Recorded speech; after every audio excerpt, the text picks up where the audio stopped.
आगे बढ़ेंगे और खबर शामिल करेंगे लाला तैयब इमरान की रिपोर्ट के मुताबिक, जहां पर चंद यौम कबल ब्यूटी पार्लर में खातून कत्ल होने के मामले का सुराग मिल गया है। थाना पीपल्स कॉलोनी पुलिस की कार्रवाई। चंद यौम कबल ब्यूटी पार्लर में कत्ल होने वाली लड़की के मुल्जिमान गिरफ्तार। मुल्जिमान से आला कत्ल बरामद कर लिया गया।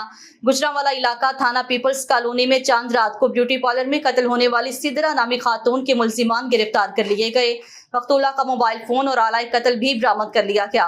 तफसीलात के मुताबिक मुल्जिमान ने ईद उल अजहा की चांद रात को रशीद कॉलोनी ब्यूटी पार्लर में काम करने वाली लड़की सिदरा को फायर मारकर कत्ल किया और फरार हो गए। मुल्जिमान जाते हुए मकतूला का मोबाइल फोन भी अपने हमरा ले गए।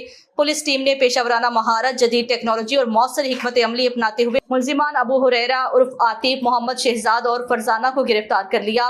मुल्जिमान के कब्जा से आला कत्ल और मकतूला का मोबाइल भी बरामद कर लिया है। गिरफ्तार मुल्जिम आतिफ के बहनोई इम्तियाज के मकतूला सिदरा के साथ ताल्लुकात थे और 4 माह कबल उन्होंने निकाह कर लिया था, जिसका आतिफ की बहन फरजाना को रंज था और उसका बदला लेने के लिए इसने अपने भाई मुल्जिम आतिफ को पिस्तौल खरीदने के लिए 24,000 रुपए दिए और कहा कि या तो मुझे मार दो या उसको मार दो जो मेरी सौतन है, जिस पर मुल्जिम आतिफ ने चांद रात को अपने दोस्त शहजाद के हमरा सिदरा को पार्लर में ही कत्ल कर दिया था।